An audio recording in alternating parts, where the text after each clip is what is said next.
grinding and we're trying to keep moving forward as much as possible. So please keep hitting that subscribe button, keep hitting that like button. If you're watching this on the replay, hit that subscribe button, hit that like button, and leave a comment. Let us know if you like the content. Therefore, we'll know what to do going forward. As I've always stated, this is a channel for the people. We do what we do for the people. So the opinion of the people is very important to me here. So today, we got a very important show today. I hope you got your pen and pad ready. Time to take some notes. Class is in session because today we're going to be talking about 7 ways you can transform your life by learning another language. And we got a very special guest that stopped through here today that is an expert in the field of foreign languages. And I'm going to bring him up here in a second. And he's going to help me go through 7 of the top reasons why it's important to learn another language. But I also want to give a shout out to the people that stopped through last week. Shout out to Machismo TV. Shout out to Salty Balls for coming through last week. We got a couple of videos up there. If you have not seen them yet, go through the channel. You should be able to see links and stuff in this video at the end. If you stick around to the end, you'll be able to get those right at your fingertips. Now, why is learning a language important? Because now more than ever, people are starting to travel the world, right?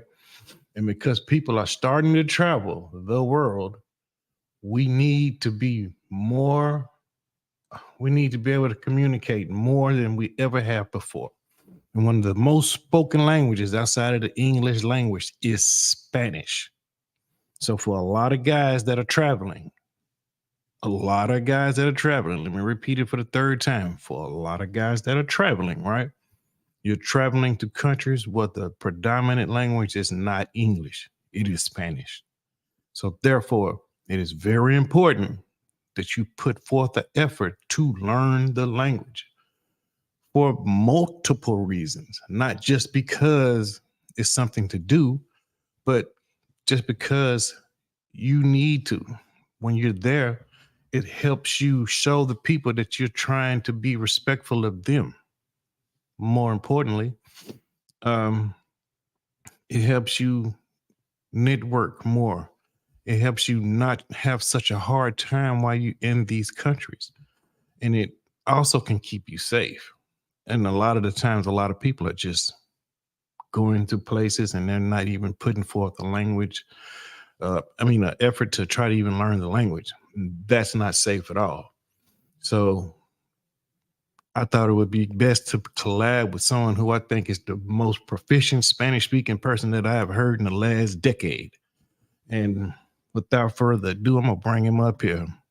Please welcome to the stage, Profe Don Omar. Buenas tardes, señor, y las personas que están viendo este live stream. Hey, thank you. I appreciate the reach out.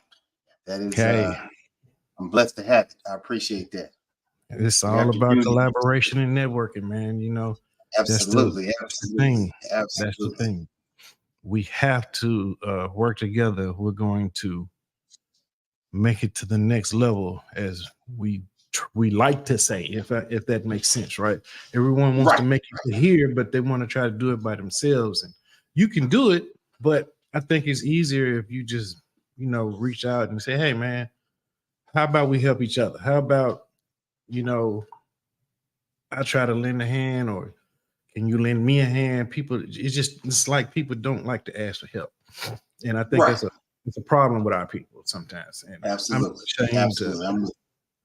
I'm not ashamed to work with anybody. You know what I mean? I hear that. So tell us about Profe Don Omar. All right. So in a nutshell, because I've been on this planet for a while, but in a nutshell, for the last 23 years, I have been a Spanish educator, certified Spanish teacher, K through 12, in North Carolina. And um, right around COVID, well, prior to COVID, I opened up my own LLC, Carolina Language Solutions, back in 2017. And that was just based off like a friend of mine who was saying, hey, man, I want to try to advance my career. So I want to see if I can, start, picking up some Spanish so I can be somewhat proficient. And so I started off with him, and he was like, hey, man, this is a really good thing you got going on. You ever thought of doing it, from a larger perspective and actually, starting a company or a business? And I was like, nah, I'm just, trying to help you out, blah, blah, blah. So long story short, September of 2017, I decided to say, hey, you know what? I'm going to go ahead and create a company. Tax benefits from an LLC worked out really well for me. I was doing it part-time, but when COVID hit, I started to pick up more clientele. And so initially it was more so of a tutoring standpoint. I was working with a lot of kids, but then I started to get adults. And so we fast forward to 2024, 7 years in now, I'm now working with, kids from age 4 to older people up to, I think my oldest client is 76, 75, 76. Really? So that's it's running the gamut. I'm getting, the older crowd of clients. I've also got, toddlers, the experience I have with the toddlers is my daughter.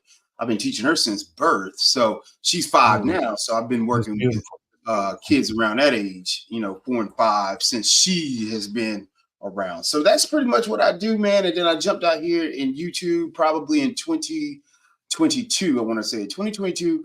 I decided to go ahead and say, hey, let me see if I can expand this web, cast this web out here, cast this net, and see if I can, start to, my motto is to build bridges to connect cultures. And so being able to give people the opportunity to pick up easy tactics, strategies, tips that they can kind of utilize to help them build that foundation that they need for learning Spanish. And so that's what I'm doing out here on YouTube, trying to bring people into it smoothly, calmly, and not to agitate or make somebody too anxious or overwhelmed.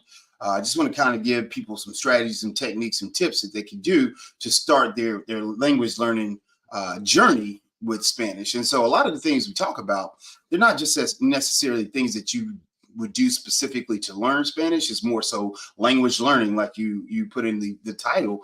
And a lot of the techniques and strategies can be traversed across a numerous amount of languages. It doesn't really matter what the language is, but more specifically for me, I do the Spanish. Yeah. And you do a damn good job at it. I love your channel.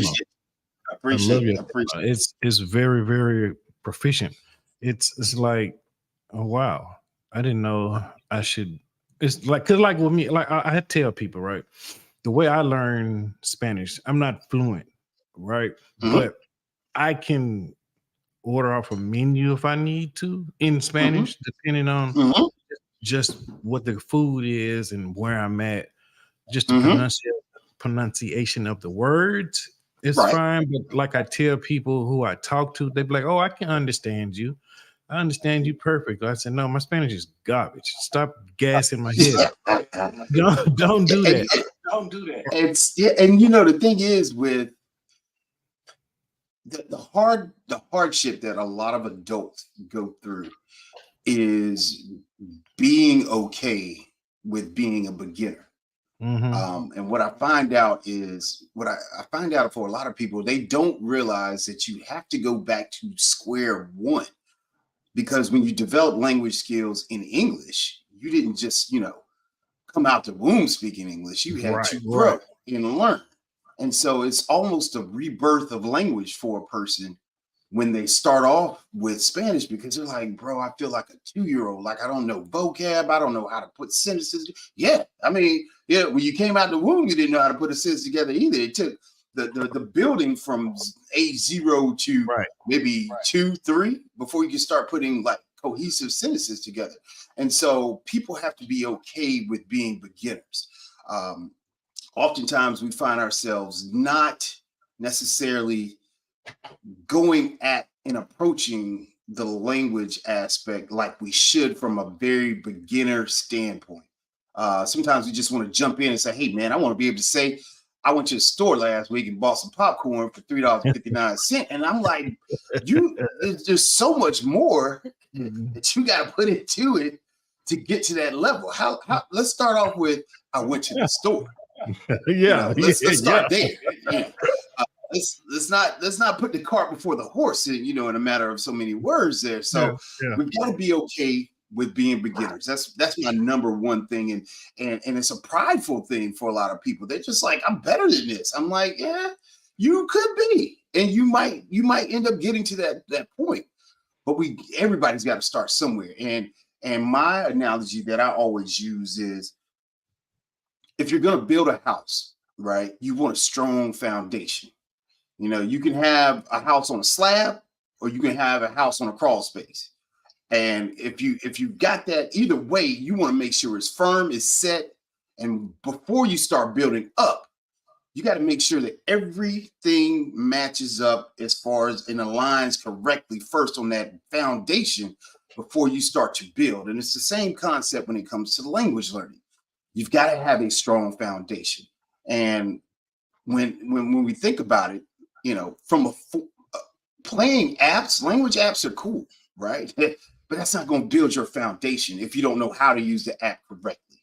And we can talk about that later. But that is one of the things I want to make. One of the misnomers that people think about is, oh man, I do Duolingo. I got 800-day streak going. I mean, like, hey, cool. Nobody's knocking you for your streak, but are you using Duolingo correctly? So I've got something in the works I'm cooking up in the lab about that, but showing people how to use the app correctly. And I think 99% of the people that use Duolingo aren't using the app like it should be used. No. And so I've been doing some research where I've done the last 2 months of starting from square zero on Duolingo, trying to see, okay, are people doing this, checking these things off. So it's going to be pretty interesting when I bring that out.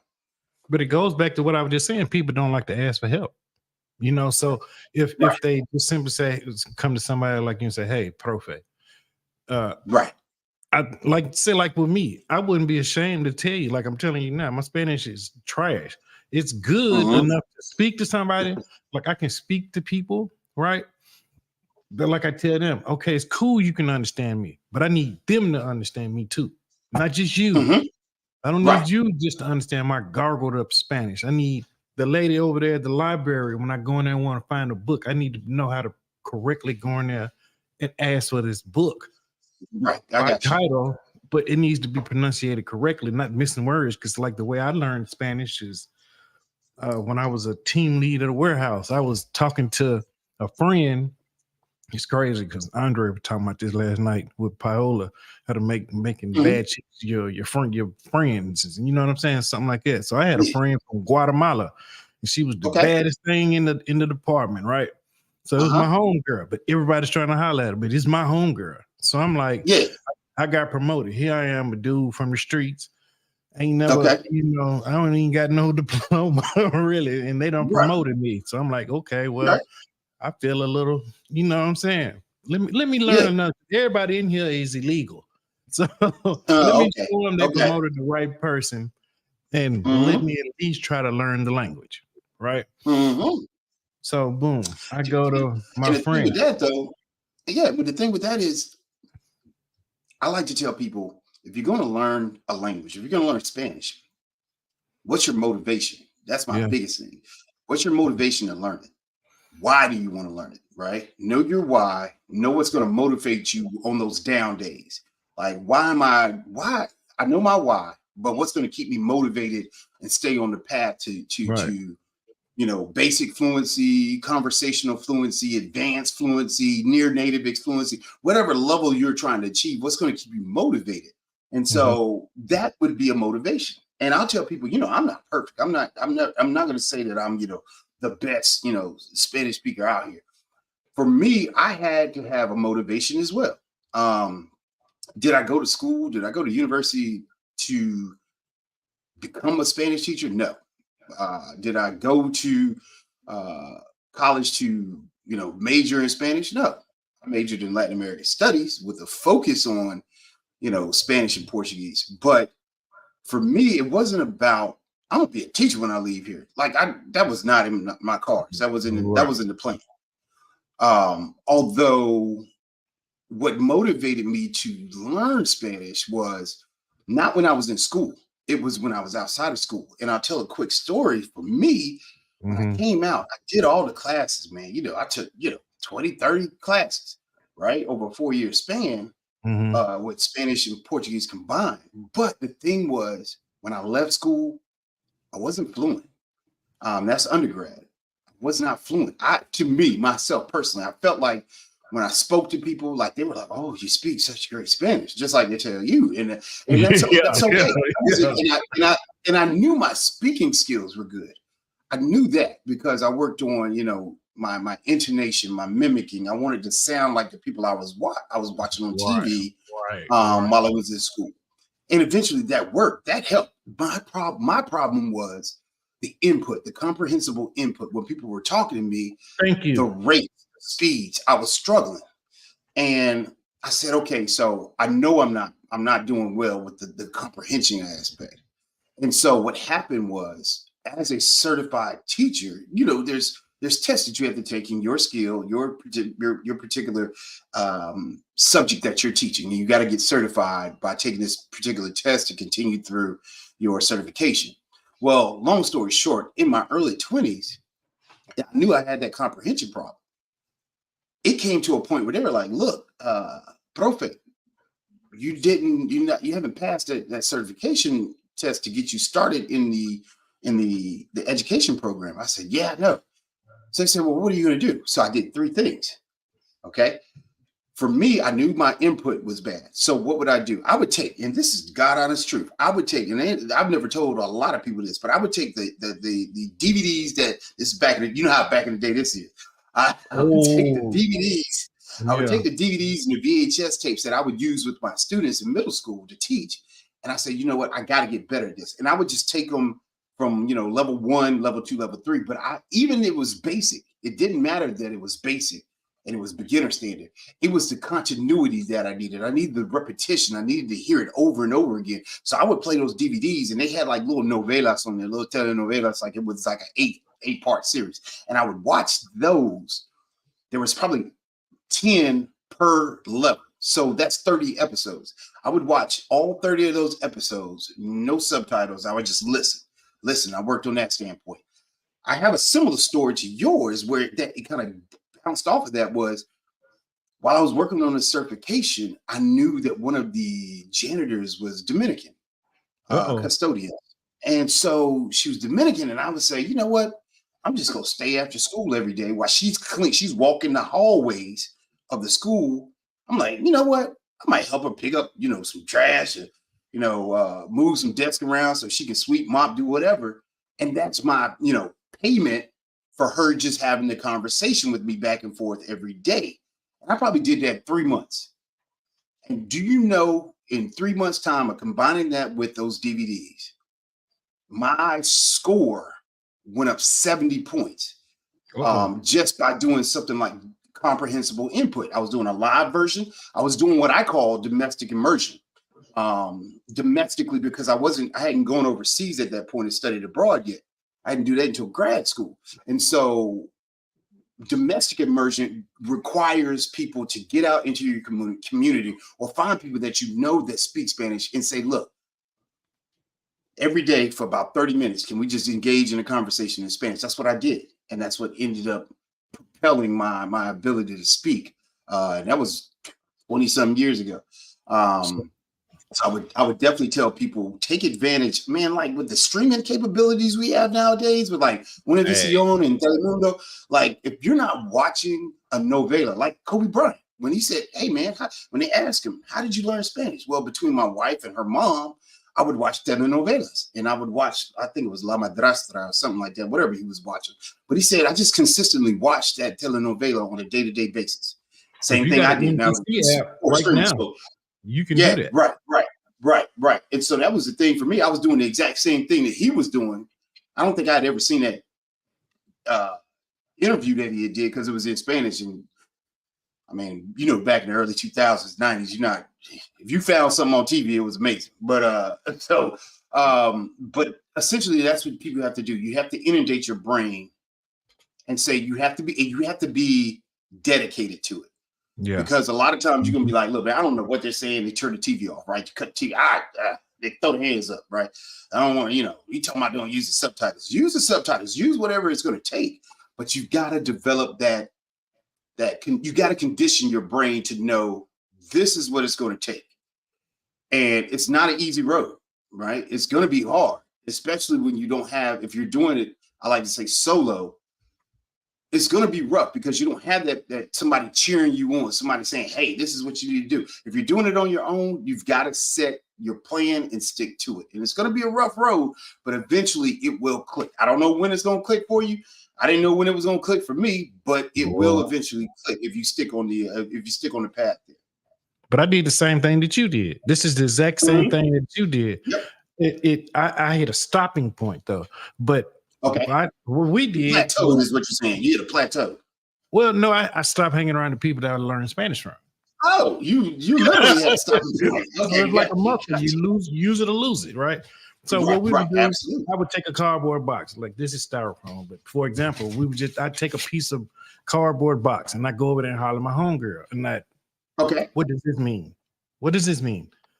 And she would read it and write it back to me in Spanish. This means that, right? So we did that for like a month. Okay. Okay. Boom. All right. Until they would tell me, hey man, let her work, get away from her. Because it was a production-based environment. Right. They think I'm flirting. Now I'm learning Spanish. Right. Right. I go back. Okay. I had to learn the basics, like you said. Then I had to learn, okay, how do you say why? How many different ways does por qué mean in Spanish? Right. Because it's a lot. You see what I'm saying? Then, okay, I started learning sentences. And it got to the point that it was like, you're serious about this, ain't you? And I'm like, yeah. It was like, come to my house after work. Okay, I come to your house after work. So when I went to their house after work, they lived in some apartments. The minute I got to the apartment, I could hear music coming out. It was like, oh shit. You know what I'm saying? So I knock on the door, right? Knock on the door, her boyfriend opened the door. He's a DJ. I open the door, boom. He's playing bachata, right?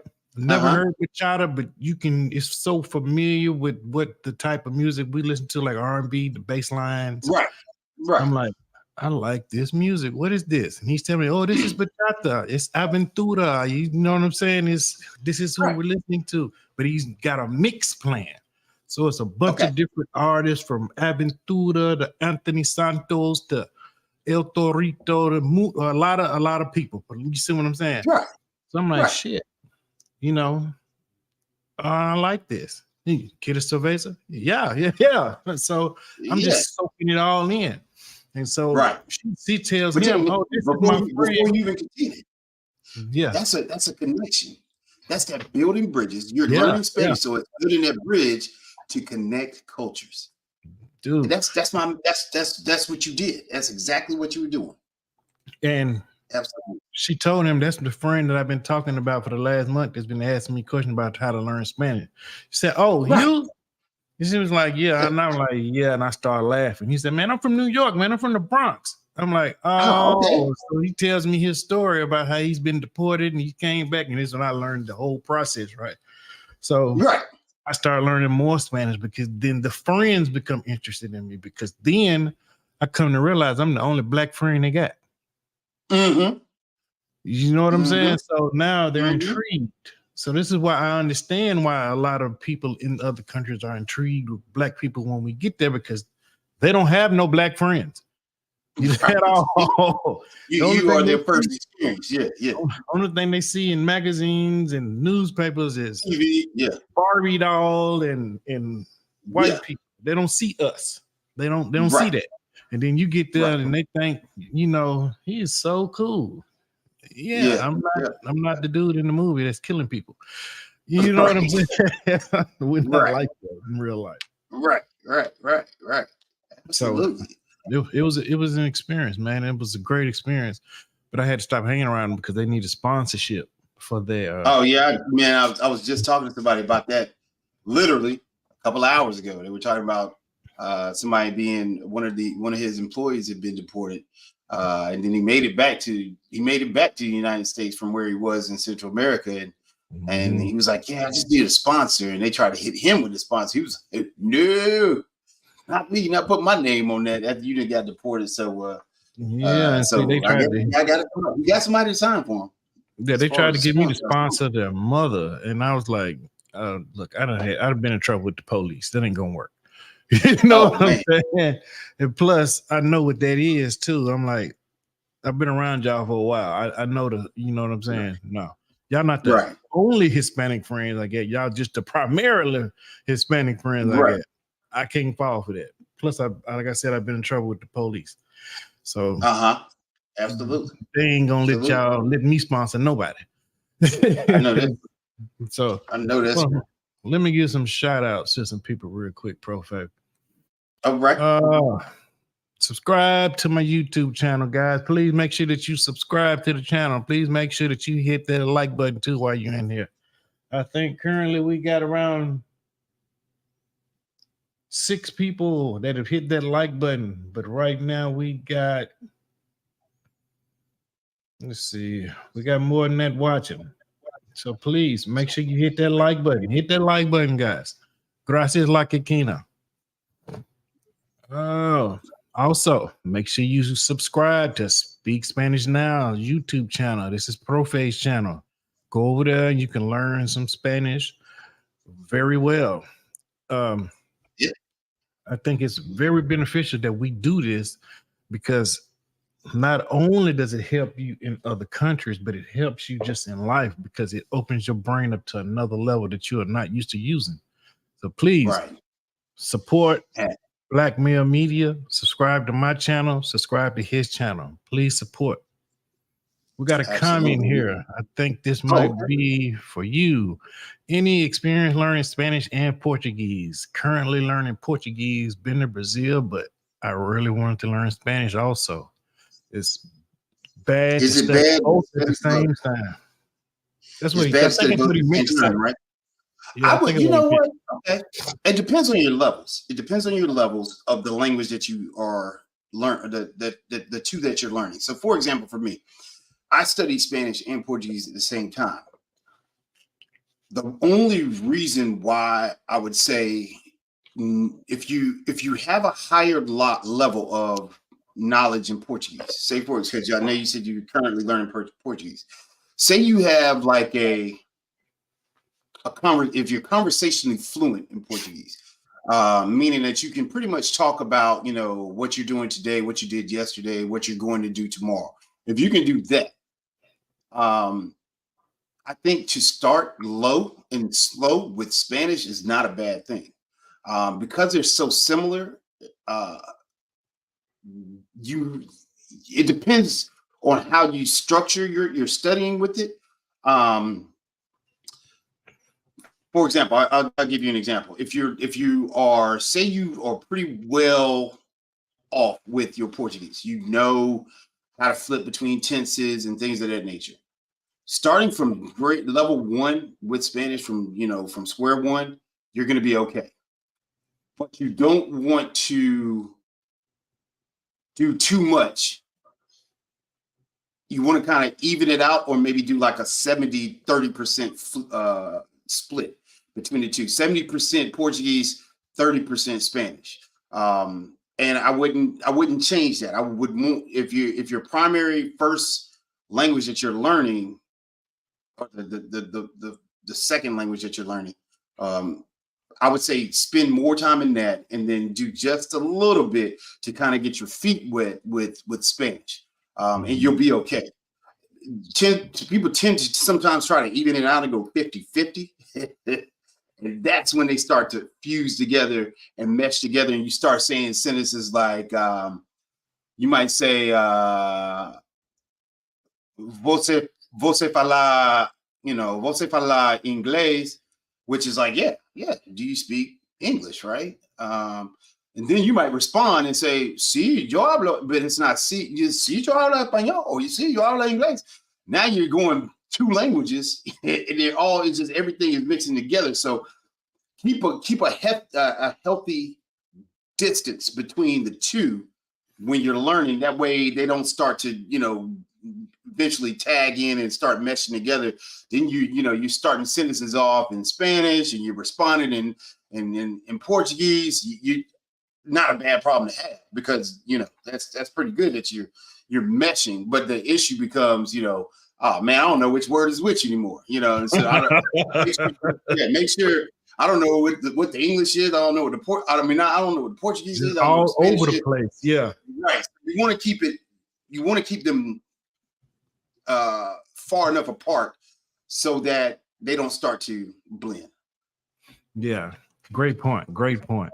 I mean, aren't Portuguese and Spanish very similar? Super similar. And there's the thing about this is I won't say, so how people say, oh, Mary Jane is like the gateway drug to like, oh, that's the word. Yeah. Right. The good thing about learning either Spanish or Portuguese is that it opens you up to all the Romance languages, because all of them either are very similar in wording or verbiage, or the words or the rules are the same as far as what or they're very similar. Not all of them.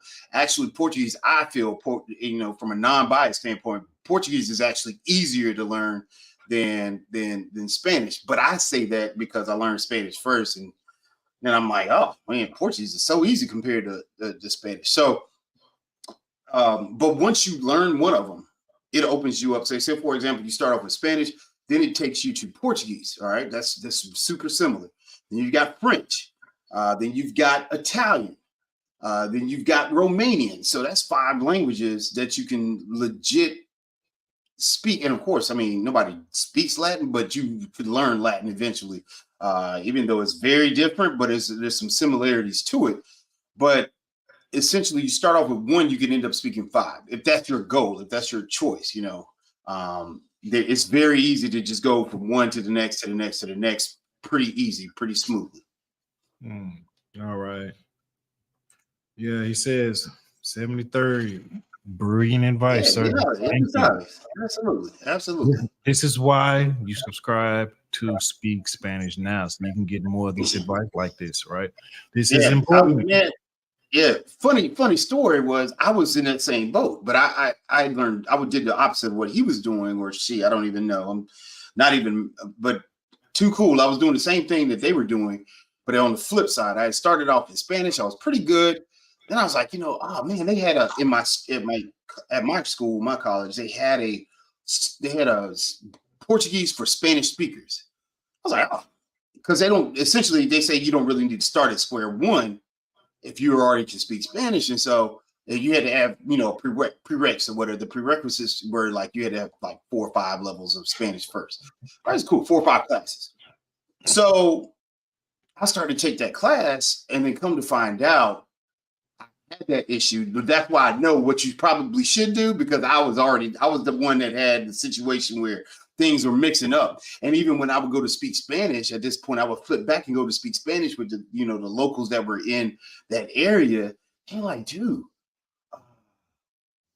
are you Brazilian? I was like, no. It was like, yo, your Spanish sounds so weird. And it was like, all right, I didn't know quite how to take it. It was like, man, he telling my like you saying my Spanish was trash. And they weren't saying it was trash. They were just saying that you sound like you're a Brazilian that speaks Portuguese. So when you're speaking Spanish, it's kind of like, it sounds really odd. And I was like, but that happens because what I did was I completely stopped like taking classes in Spanish. I was focused all in on Portuguese. That's not a bad thing to do if you've got a good foundation and you know enough to function. But I didn't at that point in my 20s. I didn't have that great of a foundation to say, oh, I'm gonna just flip over. So that's why I kind of advise people, don't just completely stop doing one. Just kind of keep a good break between the two, so that you can continue studying both. Yeah, that's a great point. Make sure you subscribe to his channel. Let me put it back up here real quick. Find it.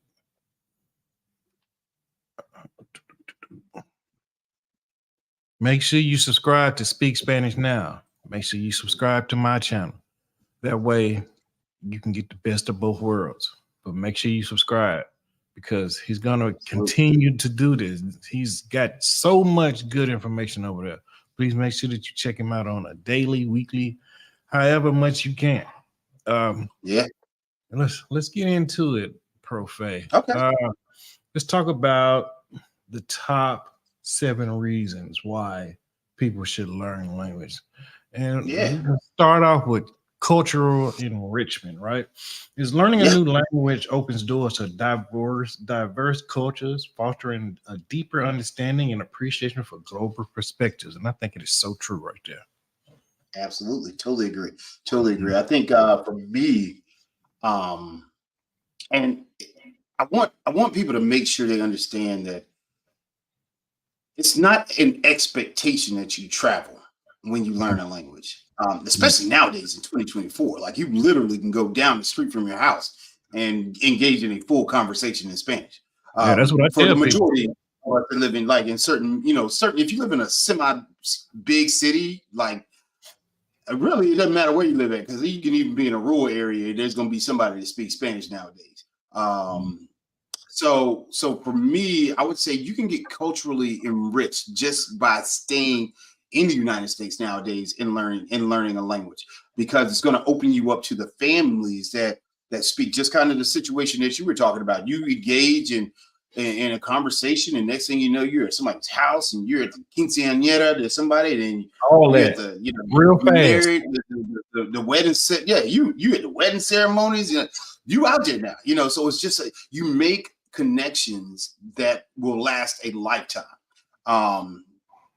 Now, for those that are traveling, it 10x's your relationships abroad by knowing Spanish. You get to meet more people and develop real relationships beyond the surface by learning these languages. And then it allows you to, when we're talking about like understanding and appreciation of global perspectives, you then are not on the outside looking in when you see what's going on with people in certain countries and understanding why they are trying to get to the United States. You start to understand from their perspective on why things are happening the way they are in their particular countries. And you start to take on a global citizen type vibe when you learn the language. And you dial in a little bit more. You're more in tune with what's going on. So I would definitely say cultural enrichment is probably one of the biggest things for me. I don't deny it. I don't hide it. I am a foodie. And I love definitely foodie. Right. Yes. Right. And so I'm always for somebody saying, hey, you want to go try this? This particular dish you want to try this? And if there's somebody's cooking, I'm eating. That's just literally I'm gonna try it out. And hey, I was told it's rude not to eat at a Spanish household. You know what I'm saying? Right. Well, I'm eating regardless. It's free 99. I'm in there. So even if it's bad, I'm just I'm gonna eat. Thank you. It might not sit well, but at the same time, I'm gonna do it. I'm not gonna pass up no free meal. I ain't never been that person. Right. I've never been that person. So but it allows you having those meals. For me, I think what propelled me before I studied abroad, for me, I was like, man, how can I get better at my Spanish? And because I like food so much, that's why I started it. I would say, okay, let me go in here and place an order at this particular establishment. It wasn't even a Mexican restaurant. It wasn't like a Hispanic. It was a regular restaurant, but the guys that worked there were Latino. And so I would say, man, we go in there. I'd practice every day we went in there. And I would practice with those guys back and forth. And they saw that I was practicing just like you were saying. And they were like, bro, when you come in, we know you're here. We know. And people are looking at you like, yo, why is he speaking Spanish? And how do they know to just start talking Spanish to him? They want to speak English to you. Right. And so that's a whole nother gamut. But the thing is, you developed a relationship just that quickly because you are speaking and attempting to meet them where they are. And it's honorable for them to say, oh, well, he's trying to do, trying to speak my language. The least I could do is, return the favor or the favor that to help him improve in his language speaking abilities. So that's what happened for me. I did that, and man, I did that over the course of a couple of years before I even started traveling overseas in for Spanish purposes or whatever, for becoming a better Spanish speaker. And so doing that right here in the States, I just got better that much faster, improved. So don't want to get off but the cultural enrichment, that's just me learning the cultural enrichment aspect of it. No, see, that's what I do. Like right now, even right now, I don't shop at any American stores unless I got to. Right? If I want to go buy groceries, I go down. It's a market down the street. It's Super Latina, right? I go buy everything from them. I go meat, whatever. I go in there and buy fruit, vegetables, everything from them. Because for one, they don't play about their food. It ain't going. Everything that we complain about they doing to the soil and to the food here, they ain't with it. So I go there and not grab everything I need. And I might go to Walmart and buy bread or water. Right. That's about it. Anything that I'm gonna eat, it don't come up out of Walmart. It comes from them. I was in there, and it was a black guy in there one time, and I'm in the back ordering cuatro libras de pechuga, right? And he's looking like he's trying to buy some chicken wings, and then he looks. They always look at me when I'm in there, and I'm like, oh, here we go, right? Here we go. Here comes the conversation. Hey man, I'm like, what's up? What's up? He's like, I don't know how to speak the language. And I'm like, man, because we're in the back, we're in the carniceria. Okay, we're in the back, we're in the meat part, right? Yeah. So he's like, I don't know what to do, man. I want to get some wings. So the first thing I say is, how many wings you want? I need to get, like how did they set them? I said about a pound. He's like, oh, how much a pound? I say, hey, ¿cuánto cuesta un libra de alitas? He looks at me. He's like, oh, you speak Spanish? I'm like, hey, man, you got, hey. You know what I'm saying? You got to learn, bro. I'm like, look where you at. Does this look like, the corner store? Or does this look like, you know what I'm saying? Realize where you at. They Kroger's, This ain't Kroger's right here. So you want to talk to them because they probably don't even speak English. They probably English. Yeah, that's it. You know what I'm saying? Right. And then the dude come back and he's telling the prices and he's looking at me. I'm like, this is how much they cost. Get 4 pounds for $12. Man, it's $3 a pound. You know what I'm saying? Just do that. You'll be straight. He was like, okay. And then he's like, what I want to get? I'm like, look at the meat. All the meat is fresh, bro. All of it is fresh. The one thing that I want to point out to you is, do you see blood? Now, I want you to think about this while you're in here, because if you go to Walmart and you buy you some meat, it's going to be bleeding. Look now. Look at this. Do you see blood? This is good food right here. Ain't no meat, and it's on display in the thing right here. I'm like, they know how to take care of their food a whole different level than we do. This food is top tier. Now look at this. Now make sure when you look at this and you go home and you eat them wings, I want to see you in here next week, because ain't no way you're going to go home and you're going to drop them things in the fryer. You're going to eat them and tell me the taste ain't different, right? Because it's going to be way different. Oh, look who done snuck in here, Profe. The Flyboy Way. Shout out to the Flyboy Way. Make sure y'all go subscribe to his channel. I think he just dropped a video, the Black Man's Guide to Barranquilla. So go check out his video, guys.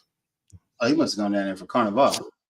Yeah, I think so. I want to go one year. I heard it's very, very lit. So let's talk about number 2, and that is enhanced cognitive abilities. Studies show that multilingual individuals often exhibit improved cognitive skills, such as problem solving and multitasking, contributing to overall mental agility. And I agree. Yep, absolutely. I know for me, when it comes to just understanding the differences of Spanish and English is that I have been better at my decision making. So, and hold on one second here. Hold on one Yeah, second here. I had the I babies. got my 4-year-old, my 5-year-old is leaving doors open and whatnot. Hold on one That's second. okay. That's okay. That's okay.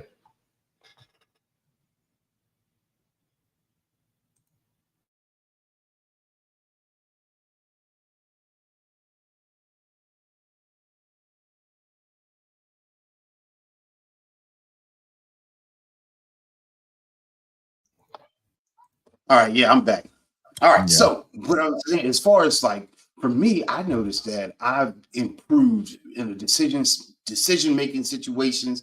I'm able to think things out a lot clearer, and a lot. And I also approach things from a different mindset because you kind of, from a bilingual standpoint, when you have, when you learn these languages, oftentimes you think more, and that's I mean it's a known thing. Like when you become bilingual or trilingual, multilingual, sometimes your thought might pass through 3 different languages or 2 different languages before you actually act on a thing or act on something. And is it normal? I don't know. What's the normal? What's normal anymore? So it's definitely something that I've noticed that, man, and we got a little running joke in a WhatsApp group where we, with some gentlemen that are learning Spanish. And the thing is, we call it going down a rabbit hole. Yeah. And it's just, we go so deep that we don't need to necessarily from a monolingual standpoint. Somebody that does not speak Spanish would be like, why'd y'all go so far down into that? But it's a thing it's a process that starts to occur when you start learning language. You start to get more in tune and more in depth into your cognitive abilities, with being a bilingual person or a multilingual person. We What we got got another here? question. We got a question.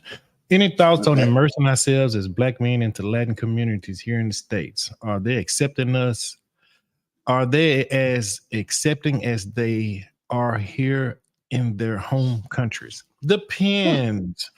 Yeah. Depends, right? Because, I wouldn't say uh going to rival gang territories in California and try to immerse yourself in that, 'cause this doesn't work. If you watch movies, you understand that, right? But yeah, they're Mhm. accepting. They're accepting. It's like you got people. You got to look at it from. I mean, in my opinion, you got to look at it like this. You got people who were born here. They went to school with Black people, so Mhm. they're okay with Black people. But then you got Mhm. people who that you might run into that probably just crossed or probably have only been here 3 or 4 years that have never been around Black people. So you're new to them. So you have to earn that trust. Once you earn the trust, you can do that. And you earn the trust by not acting like you're better than. You have Mhm. to act Mhm. equal to and act like you want to be a part of whatever they're doing and you want them to be a part of what you are doing as well. Because that's what I did. When I met so many of them, I just went there with humbleness, not entitlement. Right. And they accepted me. I was in all kind of parties, but I was the only Black person in there. It gets a little uncomfortable after a while, but it happens. But what do you think, Profe? So for me, I would say, and I've been at the beginning stages that you're talking about. I've been there, and I've been where I am, today at this point. And I would say that in the beginning times when I was trying to pick up and improve my Spanish and become a better Spanish speaker, I would go to the salsa club. I would go to those early on, and I would feel like an outcast. But eventually, once you started having those those conversations, it tended to ease up. But it's going to be rough in the beginning for you because you feel like an outcast, like a pariah. So Yeah. you end up eventually, it's just it's all about repetition, even with the language, with the culture, with putting yourself in uncomfortable situations so that you can become successful. You've got to be okay with putting yourself in an uncomfortable situation, and doing it over and over and over again until it becomes comfortable. And it will become comfortable. You just have to get past that beginning stage. For me, nowadays, for example, a couple of weeks ago, a former colleague of mine that's also a teacher, she's Afro-Venezuelan, invited me to come to a function that they had in Uptown Charlotte. And so I went uptown and, came in. But the difference was the 20-year-old me versus the 46-year-old me. I walked in, I was just like, this is a regular spot. And you build self-confidence in yourself when you know that you can hang with English speakers or Spanish speakers or Portuguese speakers. And when you get into a conversation, people, the first question, ¿de dónde es usted? ¿De dónde eres? Right? You tell them, soy de aquí, right? Soy de aquí. Exactly. Yeah. And then they say, well, tú hablas muy bien español. And I'm like, yeah, okay. They say, ¿dónde aprendiste? I'm like, well, I lie. This is me. I always tell them the same thing. Pues, cuando era niño, yo estaba viendo, telenovelas y dibujos animadas.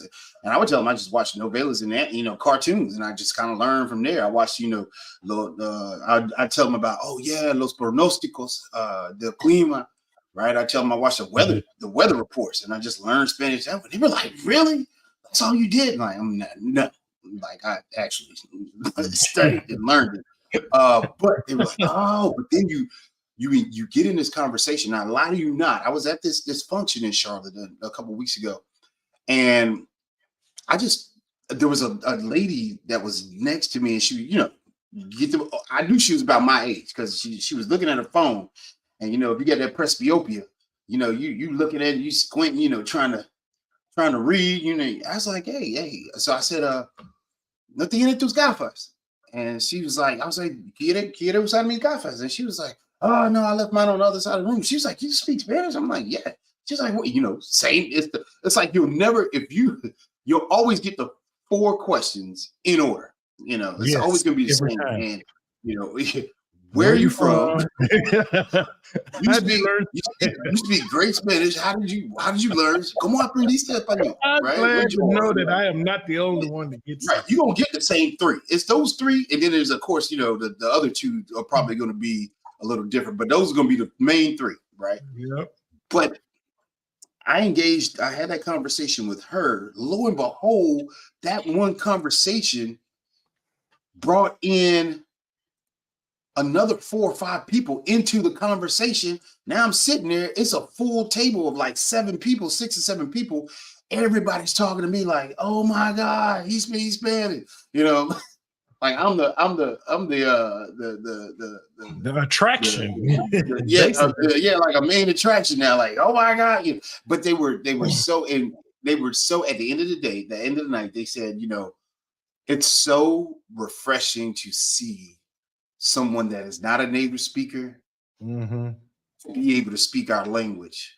And it makes us feel relaxed and more at home here when we're away from our native land. Because many people don't realize, people say, oh, they're going, they come to the United States for a better opportunity. Yes, that's true. But at the same time, they had to leave everything they had behind. And so they long to be respected and accepted. And they don't necessarily get that from a lot of people.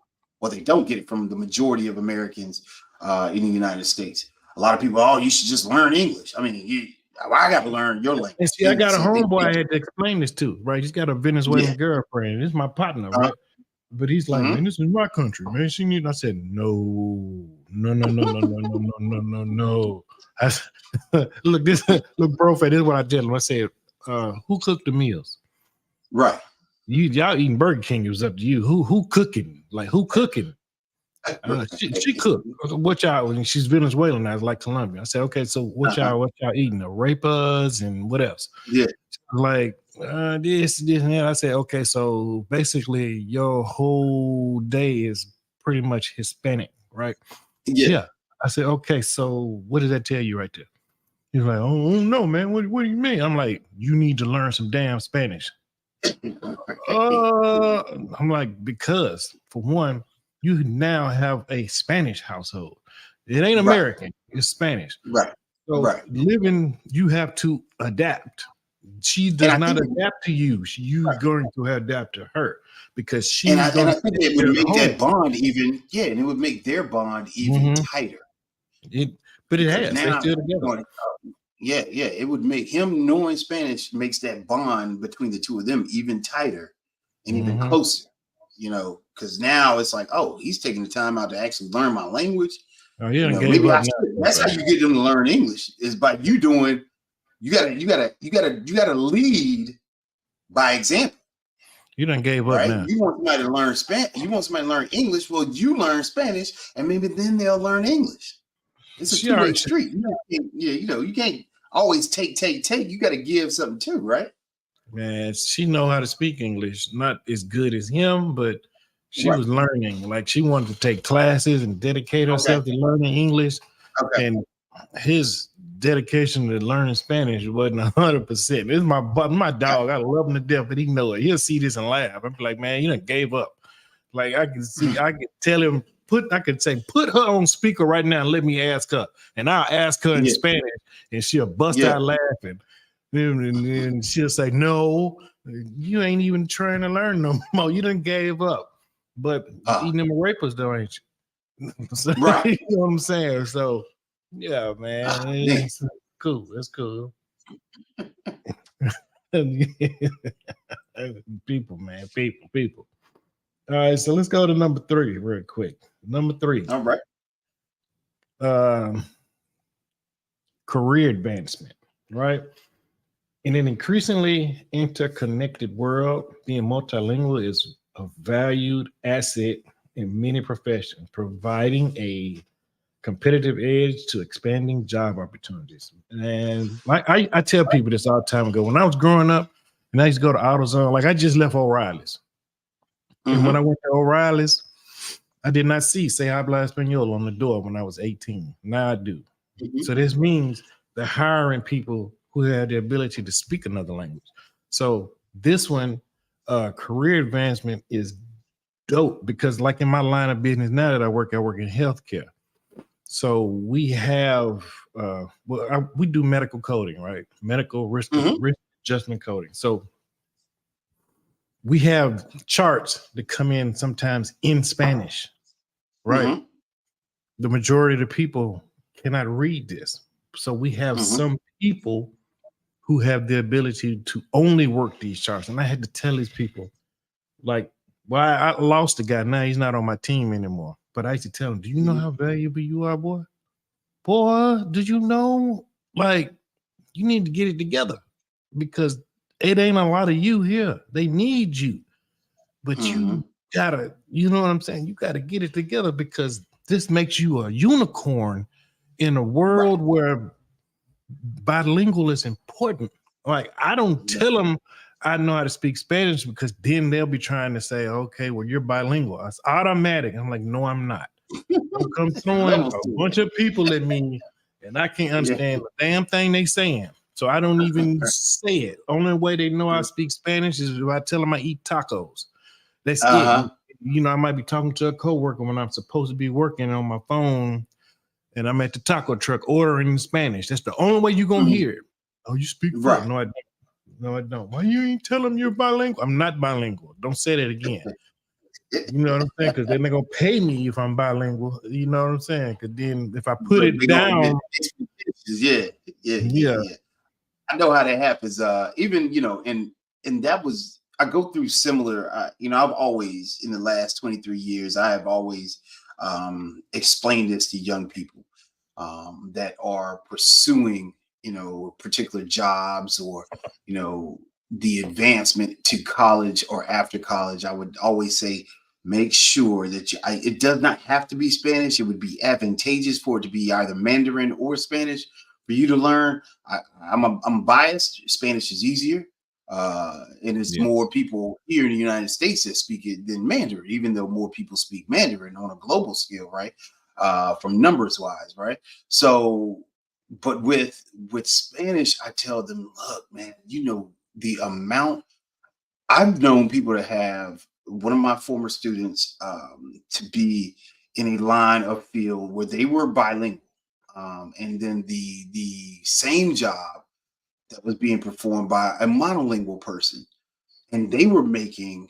Now, I guess they don't. I guess they didn't discuss what each other was making, but being that they were bilingual, they know the set rate and scale that a monolingual person makes, because they obviously went and interviewed, but then they said, okay, oh, you're bilingual. And then, of course, you know, they find out, yeah, this person really is bilingual. And they can end up getting anywhere between, they say, you know, I ended up getting 3% increases on top of what they were going to initially start me out on. I started out with a 3% increase, then that moved to a 5% increase, and it moved to a 7% increase just because I was bilingual. So, and it's, I mean, I don't know, there's not too many professions out there nowadays that if you have the gift of being bilingual, that they aren't going to pay you to be like, bro, we'll definitely, this is a added commodity, or this is an added extra for us. It makes us look good because we got people that are bilingual on our staff. So I definitely promote people becoming, you know, a better Spanish speaker.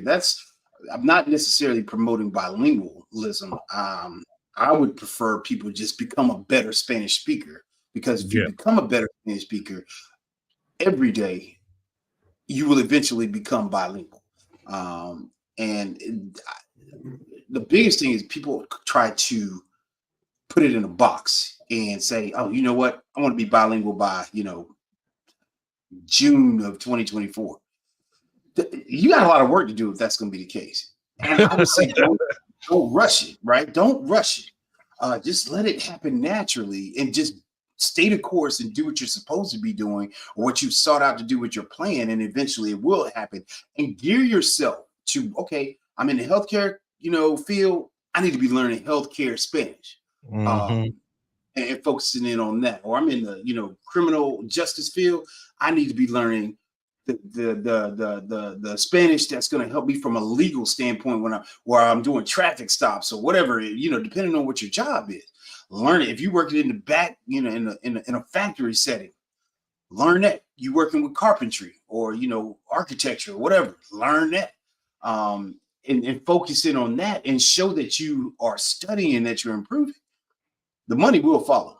The money will definitely follow. J Funk, me alegre tú estás aprendiendo español, hombre. Hey, keep it up. Make sure you subscribe to speak Spanish now. Also, make sure that you hit that like button on all the content over there. Make sure you hit the like button here. Make sure you subscribe to my channel as well. Make sure that you are doing that. If you're watching the replay, make sure you hit the like button. Make sure you subscribe, and make sure you leave a comment. Also, make sure you leave comments on ProFace videos too. Let them know how you like the content. Leave comments, because a lot of times I ask people to just tell me, hey, what is something that you want to see? You know, and I'll put it together. I'll figure it out. I'll put it together and make it so that you can we can break it down as easy as you possibly can understand it. I'll definitely do that for people all the time.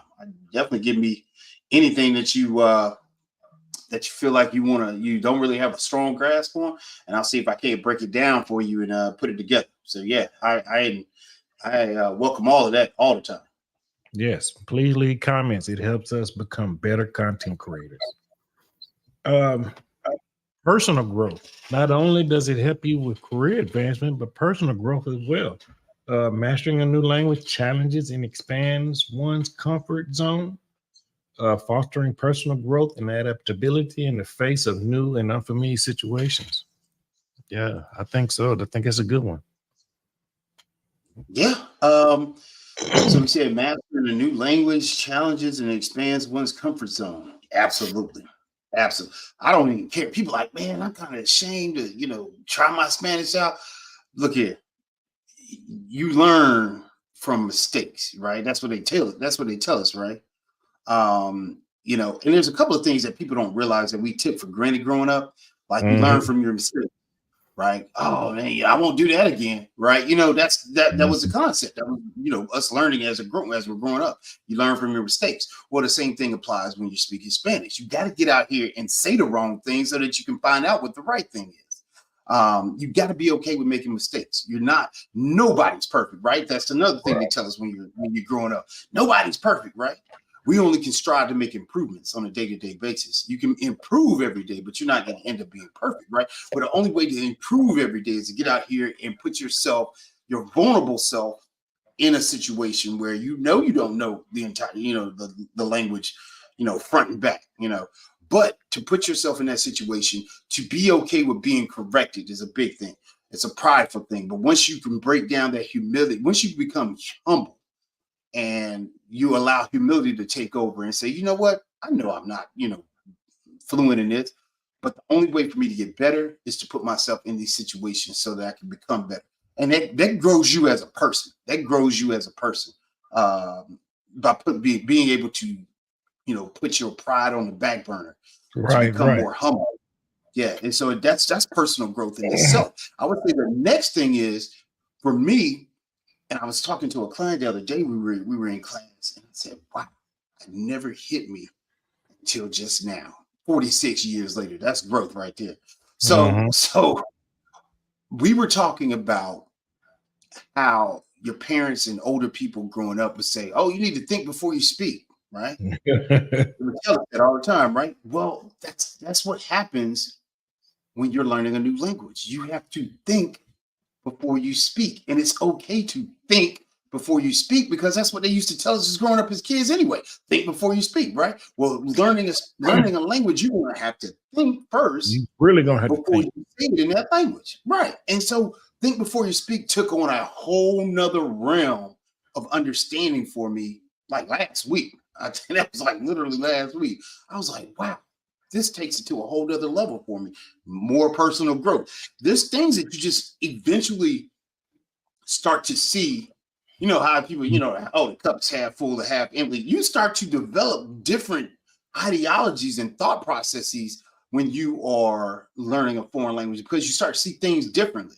It's so cool. It's so amazing. I hope everybody, eventually gets to that level that's watching this video. I want you to explore it because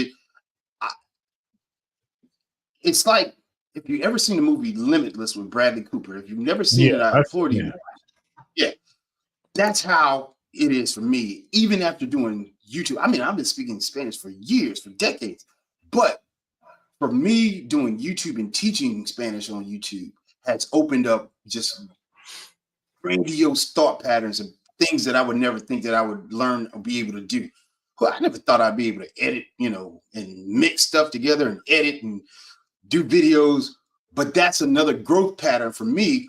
Does that put me in a scenario where people are like, hey man, you do videos like for other genres and other niches? No, I don't.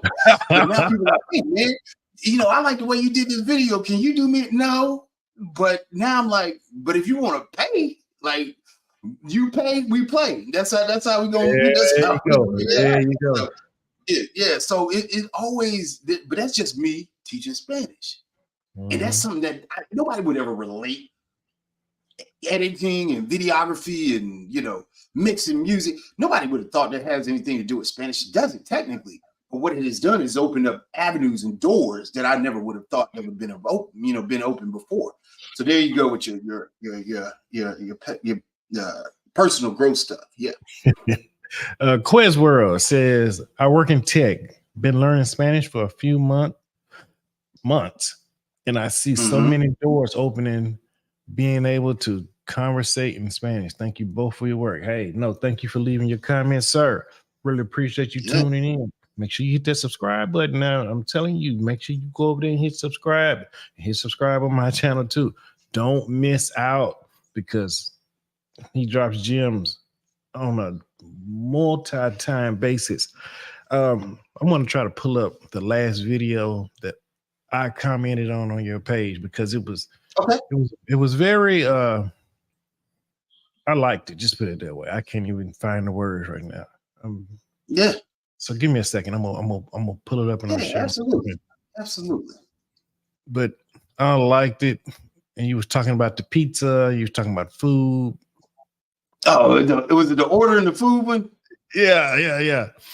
Yeah. That was my man. Hey, like I said, I'm a foodie, but so if we're going, I can tell because you're always talking about restaurants and food and stuff like that. Right. Oh man, I'm gonna go in because that's where I'm a master. I'm a master expert in Spanish now when it comes to food. I can talk to the cows. Come on, when it comes to that. And of course, but once you find your niche of what you're good at when you learn Spanish. So if you say hey food is what I get as far as the interest level peaks, or sports may be something for you. If I'm head over heels over for football americano or football or baloncesto, whatever. If that's one of your things, dive into it from a Spanish standpoint and listen to the commentators in Spanish. When you watch, how that thing comes up on TV, it says SAP, Spanish available now. If you flip over to that and watch, you blew my mind. This past football season, I was watching Monday Night Football and they had it in Spanish, and it amazed me. I never even thought about doing it, flipping it over to that channel, and I was watching. I was just like, this is great. This is for somebody that's wanting to learn Spanish. This would be advantageous for you to watch because it's already dealing with what you like to do anyway, which is watch football. If you're a football fan, that was a perfect situation.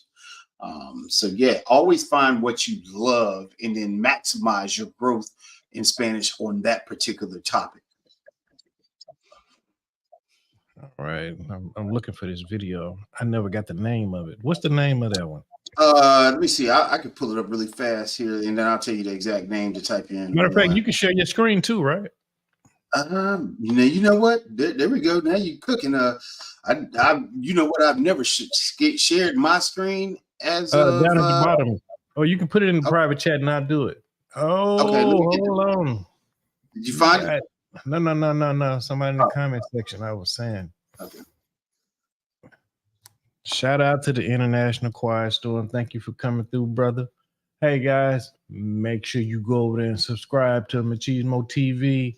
They over there every night dropping major videos. Welcome to Machismo TV, the ultimate destination for modern men seeking to upgrade their lifestyle. Subscribe to Machismo TV and Saul T-Balls. We stream daily from 12 midnight to 8 a.m. Eastern Standard Time, the best male-centric content. Highlight reels without reviewing or providing any editorial bias to the content. We have done so much, with so little for so long, we are now qualified to do anything, with nothing. And I do mean anything. I put it in both, but I sent it to you from the private, and it's in the main comments here. All right. Yeah, make sure you guys go over there and subscribe to Machismo TV. Please, guys, they're dope. And that's what it's all about over here. We are all about collaborating and networking. That's what it's about. And that's what I keep pushing on the people and keep telling people that's what we do. Because like I said, what we do here for the people. And people like Machismo TV, they do it for the people as well. Like they said, they started with nothing. Now they're here. Make sure you subscribe to my TikTok page. Thank you, Quiet Storm. Thank you for that. There you go. Subscribe to Speak Spanish Now. Please, guys, make sure you go over there and subscribe. We got a lot of people viewing right now. I see 13 viewers, and we're live on Facebook, Twitter, and YouTube, double YouTubes. There's no reason nobody shouldn't be hitting that subscribe button right now in this very moment. No reason we shouldn't have everybody hitting that like button at this very moment. Support Black Male Media, guys. Go ahead and hit that like button. There you go. If you want to look at the video on your own. Yeah. If you want to look at the video on your own, guys, here's the video that we're about to share.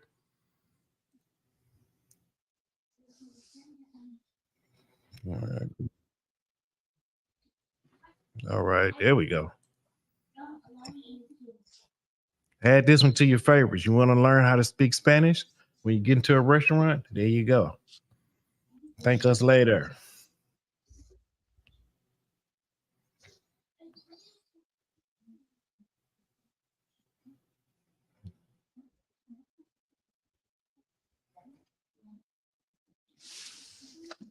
There we go. Boom.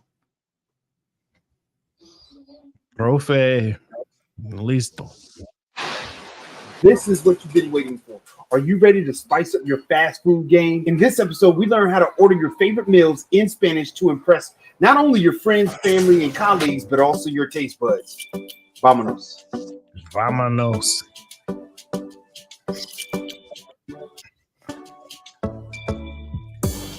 Det var första gången vi möttes. Våra blickar bara möttes. Kommer du ihåg det igen? Kommer du ihåg? Ordering fast food is probably one of the easiest things that you can latch on to help you become a better Spanish speaker.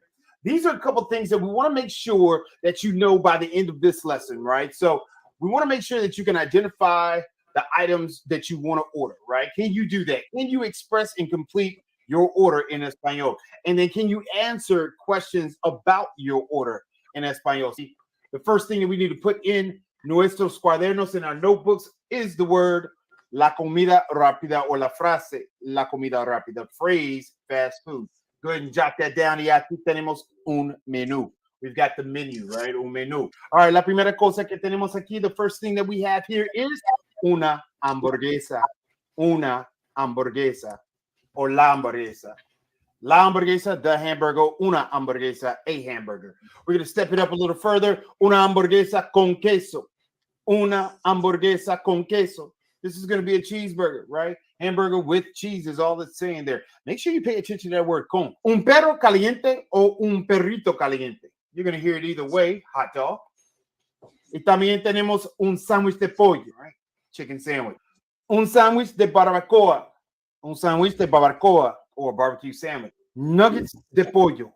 Alitas de pollo. One of my favorites. I don't even need to talk about that. You can see what it is on the screen, right? Right, alita. Right? Chicken fingers. Y también pizza. Pizza. Sándwich de pescado. Un sándwich de pescado. Fish sandwich. Ensaladas. Salads, right? And you've got your various different toppings that you can put into a salad, but we will get into that a little later. We're just skimming the top of the ordering in fast food today. Papas fritas o papas. Arroz de cebolla. Jugo. Juice. Leche, milk. Agua, hopefully you know that one. Café o té. Batido de leche, milkshakes. Refrescos. Ok, de nuevo. Jugo, leche, agua, café, té, batidos de leche, refrescos. Tamaño. Tamaño significa size, right? The size. What are we talking about here? We're talking about what size that you got. Tenemos pequeño. In some countries, you might hear chica. Okay? Chico, chica. Pequeño, pequeña. Mediano, mediana. Grande, or extra grande. You know, back when we used to supersize things, right? So extra grande, right? Pequeño, mediano, grande, extra grande. Okay, so here it is. This is go time, ladies and gentlemen. We're at the counter. We want to learn how to order this fast food that we just talked about. So here's some of the questions that you could potentially hear when you walk up to the counter at a fast food restaurant. The employee could potentially ask you one of these few questions that we have on the screen. You've got to be prepared because you never know which one they're going to hit you with. Make sure you have knowledge of all of these questions and kind of run through them as you continue to practice this portion of your Español. ¿En qué puedo servirle? You can hear this another way, but it's ultimately the same question. You might hear ¿en qué le puedo servir? How can I serve you? ¿Cómo puedo ayudarle? How can I help you? Or ¿cómo le puedo ayudar? Either way, it's still the same thing. What we're listening for are keywords, right? Servirle, ¿en qué? En servirle. Boom, I know what they're asking. ¿Cómo puedo ayudarle, that's what I'm listening for. It's going to help me out. Y también tenemos que puedo ofrecerle. What can I offer you? These are some of the examples. We've got a few more. ¿En qué puedo ayudarle? ¿Qué desea comer? What would you like to eat? ¿Qué le ofrezco? Just the opposite of some of the one that we had earlier. But they all simply are asking, what would you like to order? Y una respuesta para esas preguntas. An answer for those questions here. We can start off with a few. We've got an informal way of answering one of those questions. Me das una, and you fill in with the vocabulary words that we talked about earlier. Me das una hamburguesa con queso. Can you give me or can I get, right? It's a very informal way. We can also use in a more formal way. Me da un or me da blah, blah, blah. Me da un sándwich de pollo.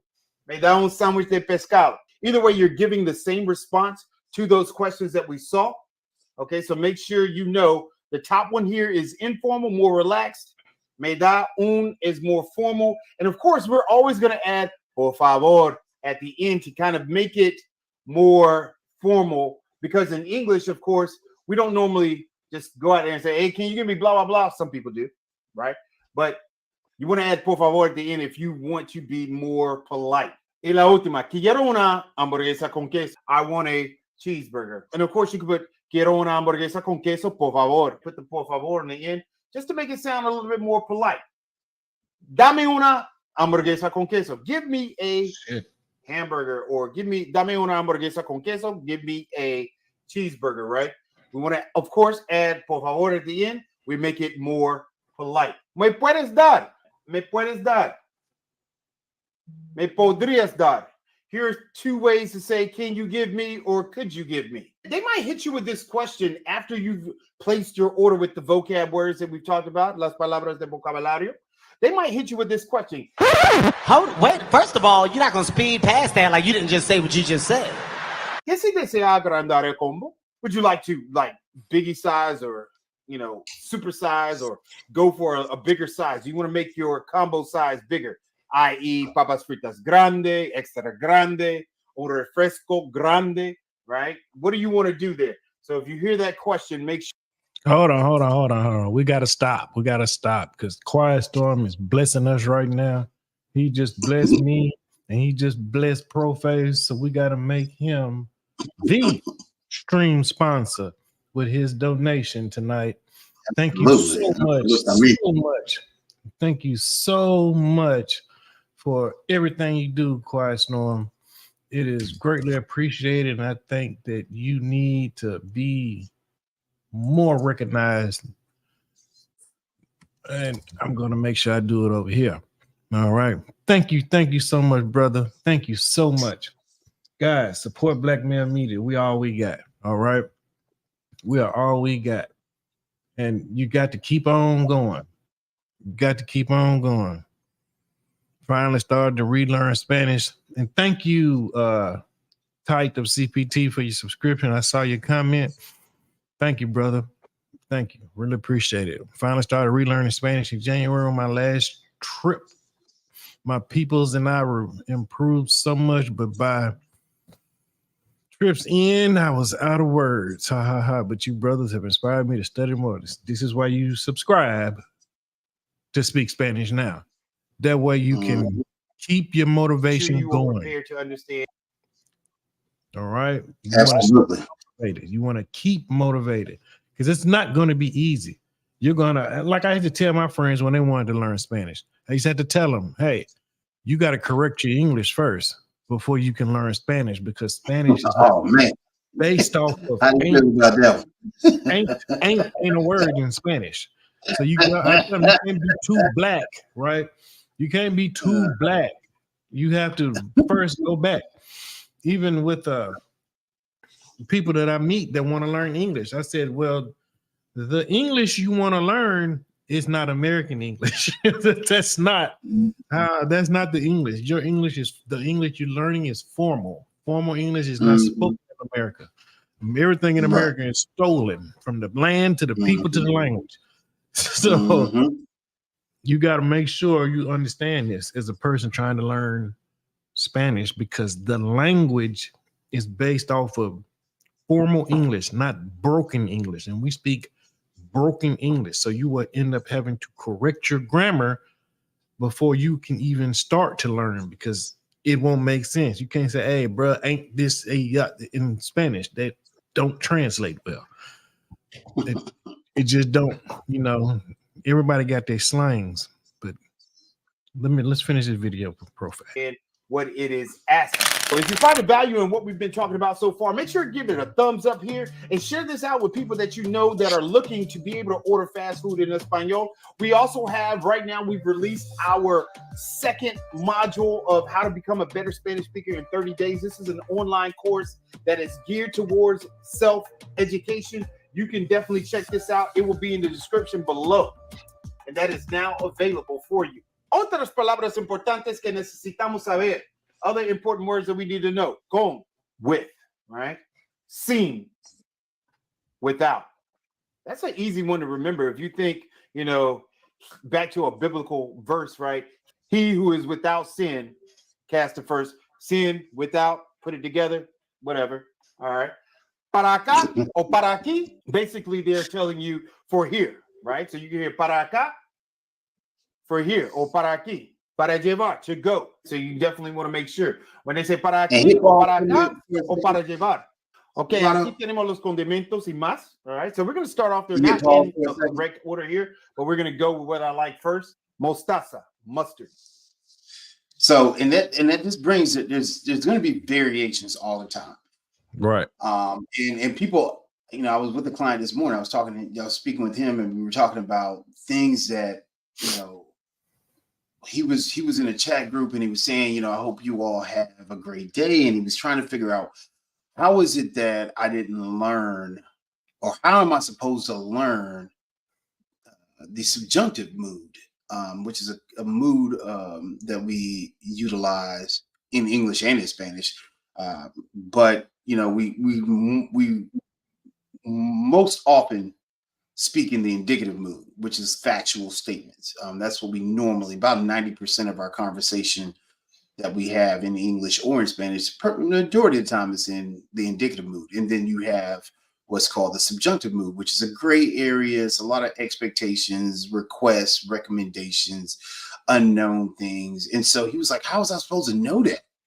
And I said, well, you're not going to know. The only way you're going to know is for somebody to tell you. It's not tienen, espero que tienen un buen día. It's espero que tengan un buen día. And he was like, well, how am I supposed to know it's tengan? I was like, you're not going to know unless somebody tells you.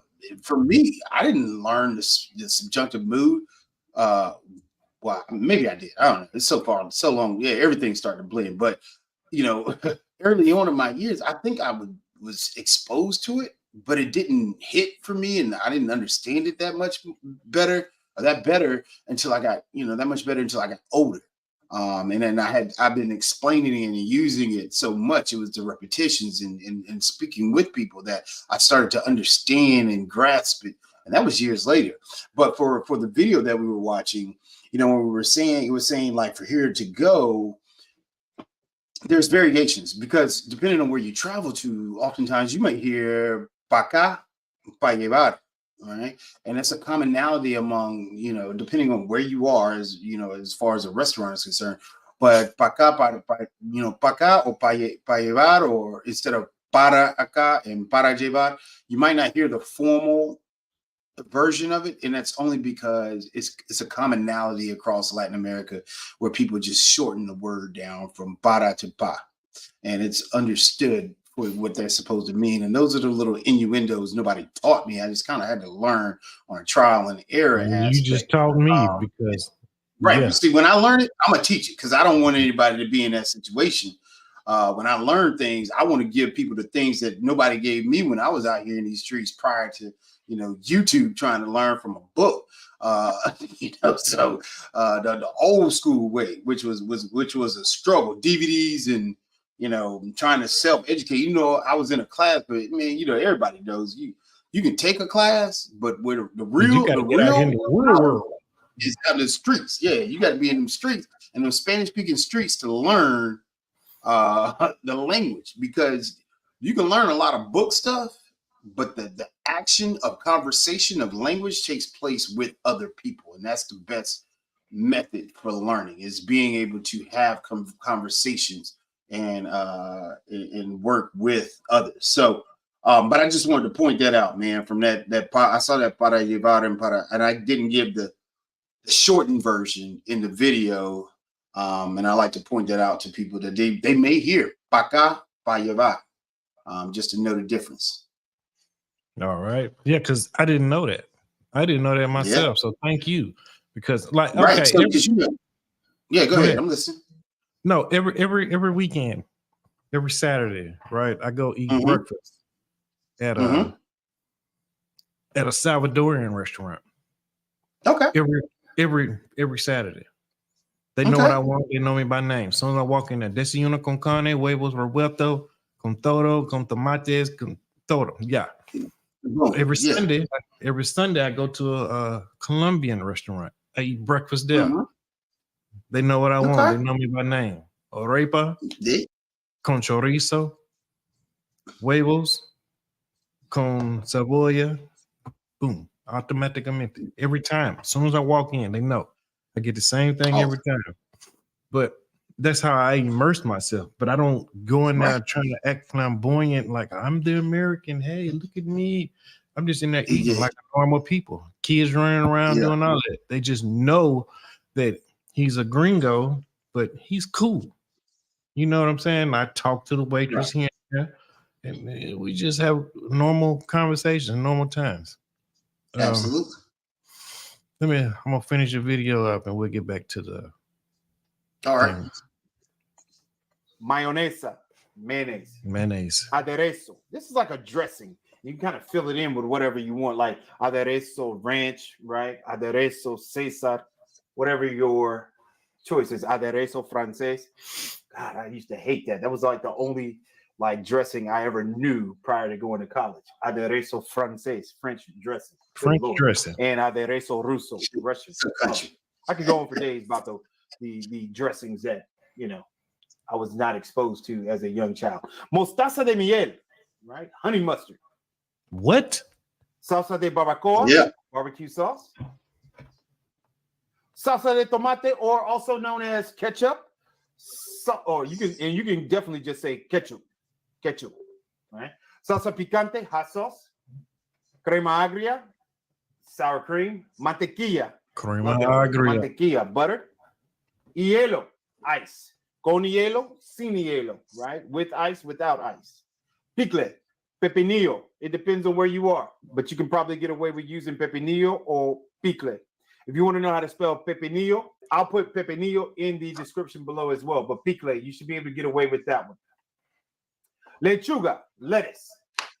Cebolla, onion. Queso, cheese. Queso rallado, shredded cheese. Jamón, ham. Champiñones, mushrooms. Chucrut, sauerkraut. Tocino or tocineta, depending on where you are, right? Bacon.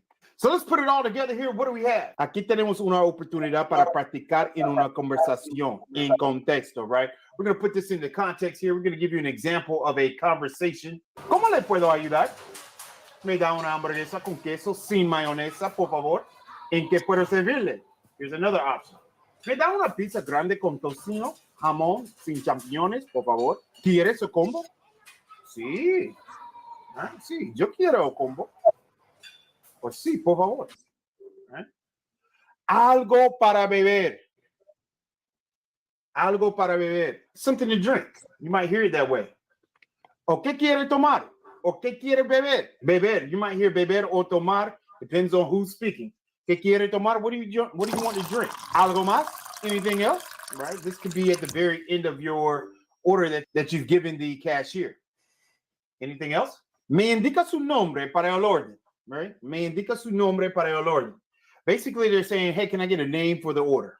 Okay. You might also hear, me dice su nombre para el orden. That might be on the end, it might not be.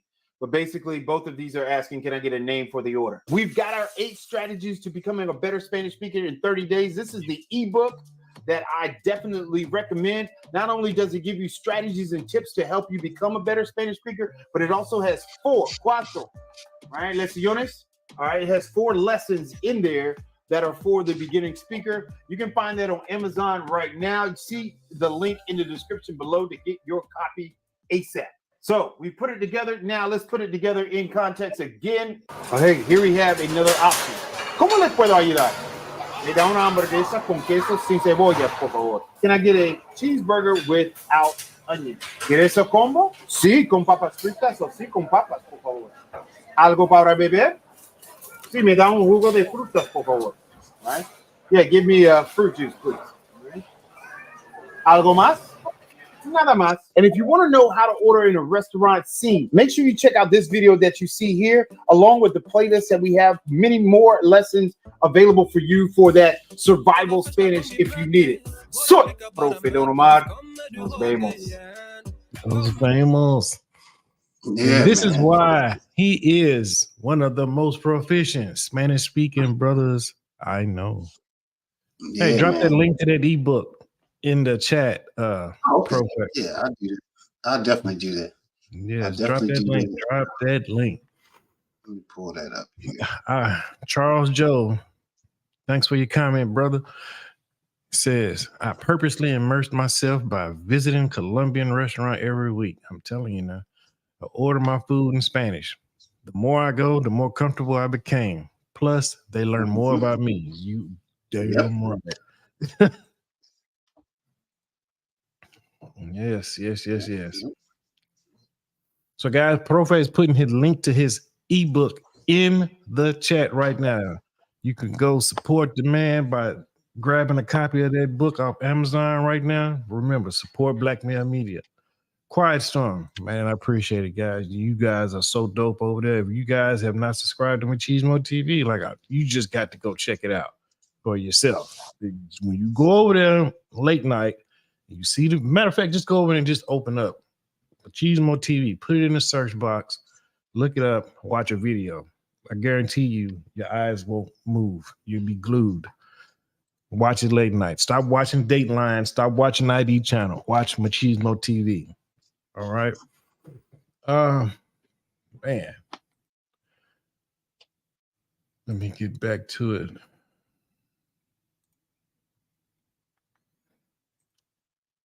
Effective communication.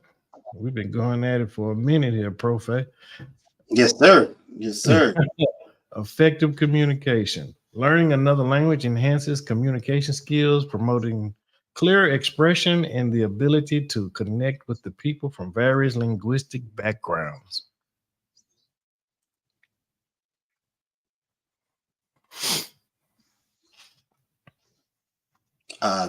That goes without saying. I mean, it just gives you the ability to stage and have more conversations. Double. You literally 2x the amount of conversations that you can have by knowing, or when not, yeah, you double up. So you can have the same conversation in both languages. So that's an advantage of a person that speaks both English and Spanish, or if you're dabbling in 2 or 3 languages, Portuguese or whatever. I think it's good to try and engage in a conversation about the same things you talk about in English. Push yourself to get that much stronger. Maybe it's going to struggle. You eventually you get past that breaking point. So I think that's always a good thing to work towards. Yes, sir. Yes, sir. Let's move to the next one, which is travel and exploration. This is my verse. Also My goes favorite. without saying, right? Because like I was saying when I first opened the video, a lot of people are traveling to another country, and Right. you don't. I'm not gonna lie. I just couldn't. I can't see myself just going to Mexico or going through like I did when I went to Colombia and not being able to speak some Spanish. Because when I went to Colombia, bro, they lost my bags. You know what I'm saying? The darn airline lost my bags. That's when I had to, whatever gibberish I could speak came out. right? It came together, right? It came. It becomes a life or death situation. And oftentimes, yeah, I know that. I know how that is. And it helps, man. It helps tremendously. There's two things I want to say about this travel and well, there's a couple things, but let's talk about what you were talking about with the luggage situation.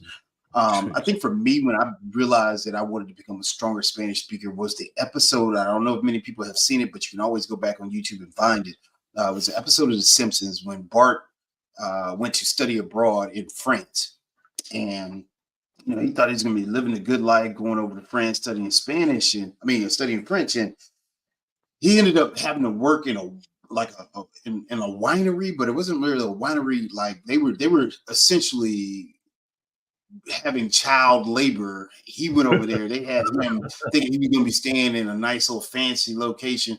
Meanwhile, they had him in the factory or the wine warehouse, like smashing grapes, like stepping on grapes, and they were just working him day and night. And that's all he did was like smash the grapes. So one day he escaped out of he escaped the campo, the little winery area, and got into the city. And he ran into this police officer, and he was trying to tell the police officer about how he had been held hostage or held against his will, and they were working him day and night in this winery, man. And he couldn't get it to come out in French. And he was like, "What's wrong with you? You've been here for 3 months and you can't even say anything." Next thing you know, as he was explaining to himself, he was talking to himself. He was like, because the cop couldn't understand English, and so as he was talking to himself, that's when it clicked, and he just automatically started speaking French. And then it went into fluid French because he had been there for a couple of weeks, a couple of months. And then he ran back on the cop, told the cop, "Hey, man, he was just flying. Now the words are coming out fluid." And that was back, I think I was in like 8th grade, 7th, 8th grade. So we're talking about like 80, about 91, 90. Yeah, like 90, 91. And so I think that was one of the things that kind of helped me realize, you just work on it. It was a work on it type of situation. So that was the one situation for me, though. Personally, I haven't lost luggage. I don't even travel with checked luggage anymore. I can't do it just for that simple reason. I didn't know I wasn't supposed to check this luggage. I ain't never flew Spirit, so they giving you the. So they giving you the. Do you want to check your bag? You want to check your bag? I'm like, yeah, man, I'll check my bag. Go ahead. I could have took this thing on the plane. Well, I put it on the plane when I came home. Right. Right. I know that's right. Yeah. So that's the situation, because anything can happen, right? And so, but for me, mine is I was flying back from Colombia, and my flight ended up leaving late from Cartagena going to Bogota, and ended up getting to Bogota like late. Ended up missing my flight from Bogota back to Miami. So I had to stay like 8 extra hours in Bogota. Now I didn't even go to Colombia to visit Bogota. So now I'm like here for like 8 or 9 hours. The next flight doesn't leave until like 10:30 that night or whatever. That was the only flight that they had left, Avianca. It's horrible. Anyways. Oh my God.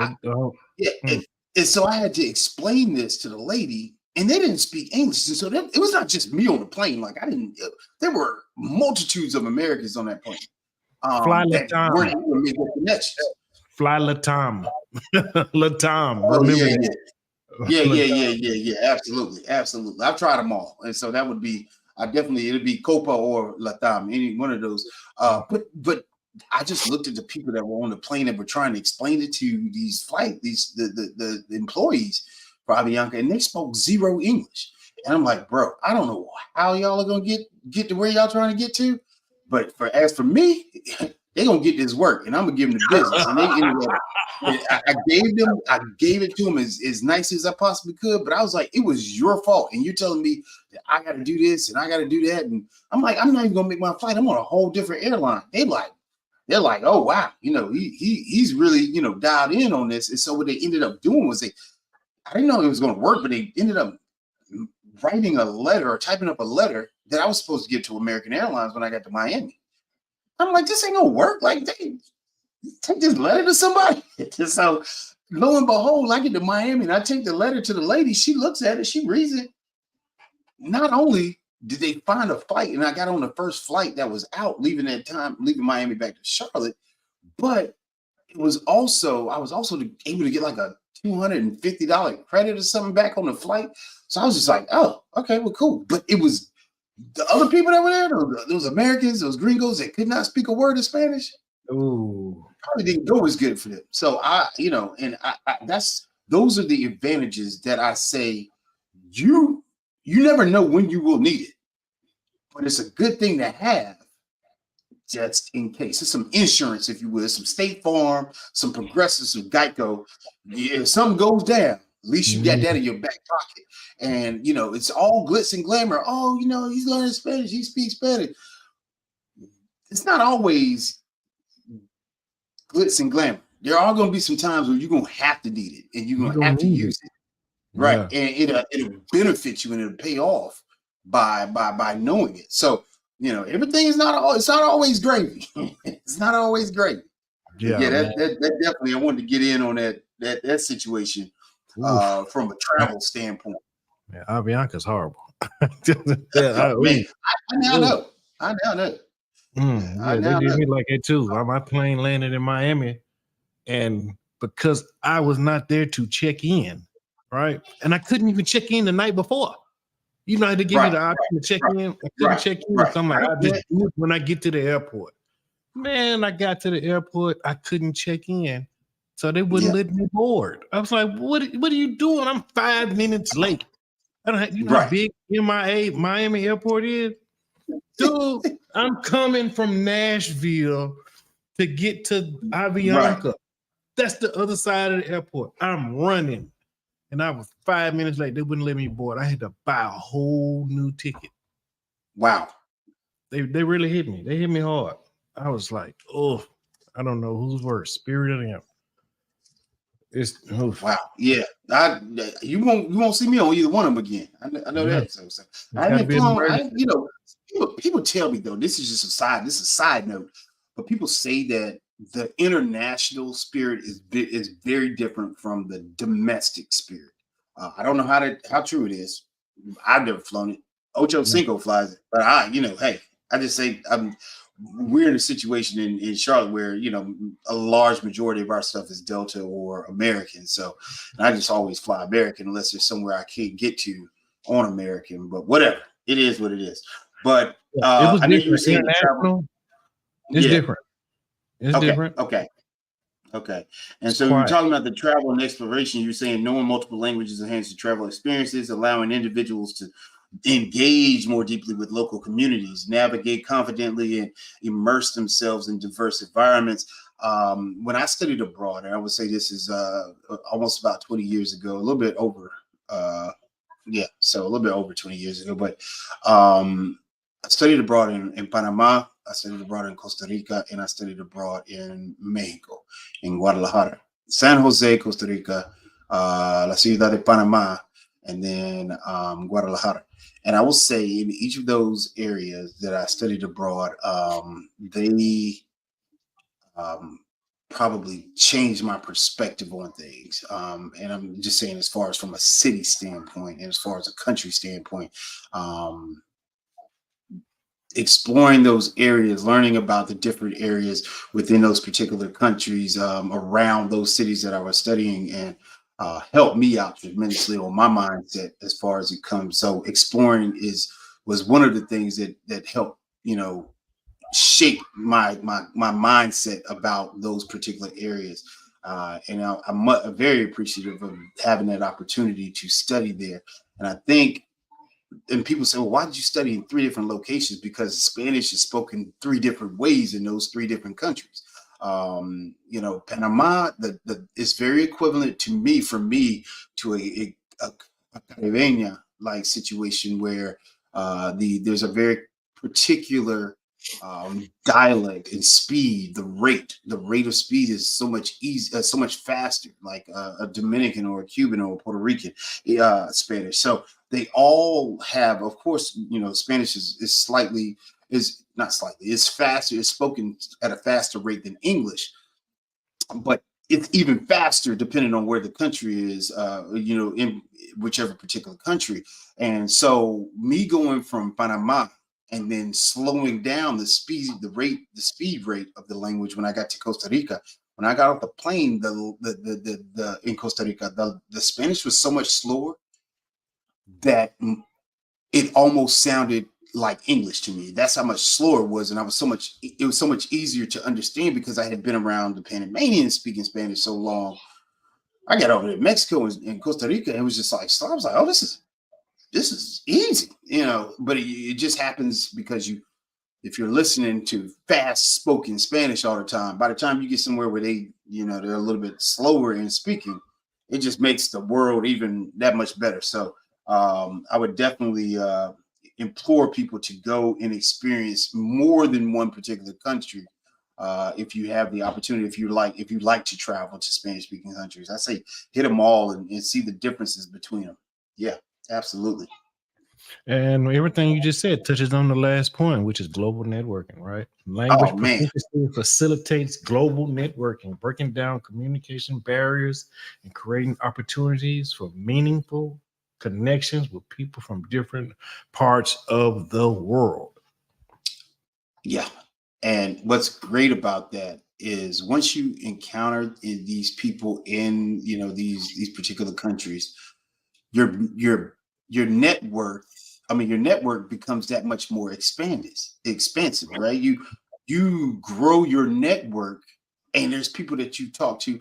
Like I can literally text people that I met in 04 or 07 when I was studying abroad, and text them now in 2024 and be like, hey, how do you say blah, blah, blah, or, what do you do in this situation in Guadalajara? And they respond, hey, long time, I haven't seen you, blah, blah, it's been 20 years. But, we catch up, and then you just have that, you build your network across the world slowly, right? And that's why I say, I oftentimes try to tell people, don't always go to the same places, always branch out and try to see different places. It can be the same country because there's various cities and countries. And so you can definitely go back. You always venture out and see, okay, where can I go this time? That's a little different. Put yourself in uncomfortable situations. That has been one of those things for me. And so right now I'm on a quest to do some old Jacques Cousteau type stuff. I am actually trying to go to all 21 Spanish speaking countries. And United States counts as one, so I really don't have to go anywhere. But I'm talking as far as the other 20, and I'm going to finish it off with going back to Africa, to Guinea Equatorial, which is the only Spanish-speaking country in Africa. That is the one country I want to hit, and then right from there, I would probably go into Angola, which is another Portuguese-speaking country. That I want to check out. I just want to see the differences between Latin American Spanish and African Spanish, and see the differences between the two of those. But I'm almost finished with closing out Central America. I've got 3 more countries to hit in Central America. I've got Honduras, I've got Guatemala, and I've got Belize. Now, people realize, oh, wait a minute, though. Belize is an English-speaking country. True indeed. But however, also Spanish too now. Don't let it slip. Lo and behold, I met a Belizean here in Charlotte a couple of weeks ago, and I was like, hey, so this has been my thing. They would say, 62.2% people in Belize speak Spanish. He was like, there's way more than that. It's a requirement for us to learn in school. It became a requirement in the 90s for everybody to be able to speak Spanish. So now this new generation that's coming forward now not only speaks English, but they also speak Spanish. I was like, that's so dope. So now I'm definitely, adding Belize to my list.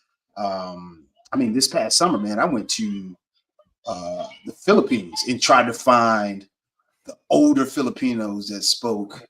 I was going to the Philippines and Thailand, but I went to the Philippines and I was trying to find the older Filipinos that still spoke Spanish. That's another quest for another day. It's going to take me a little bit longer to find whoa. Next week, I got an interview with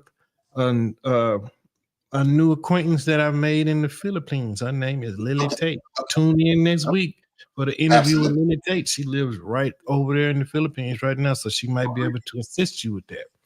Shout out to Lily Tate. Look at that travel network happening. Look at that global networking happening in the mix right there. You what know, I'm you know better. talking about. This is what You know it's better. about. This is what it's about. We're not trying to be. Ladies and gentlemen, damas y caballeros, that was live global networking happening right before your eyes. This is what it's all about. This is what I'm doing over here on this channel. And I got a couple of announcements I want to make in a second, but this is the point. This is what it's all about, and this is what we need to do, because we are people who are naturally collaborative, people who are naturally able to network, and sometimes we can get in our own ways and be a little egoista, if you know what I'm saying. We have to get away from that and start being more like what we used to. But yeah, next week, next Saturday, everybody make sure you go subscribe to the Lily Tate channel. She'll be here next week. She'll probably watching on the replay. No, man, I have enjoyed myself here thoroughly this afternoon. I do got to break away early. Got a couple of people downstairs. We got Carolina playing right now against State, so I'm gonna see what they're doing.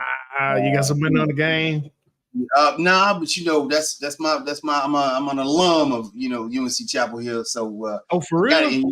And anytime we play State, I'm amped up between State and Duke. As long as we beat them two, I don't care. We go 4 for 20, 4 for 19, 4 for 20. As long as we've had them 4 games in our bag, and we can beat all 4 of them.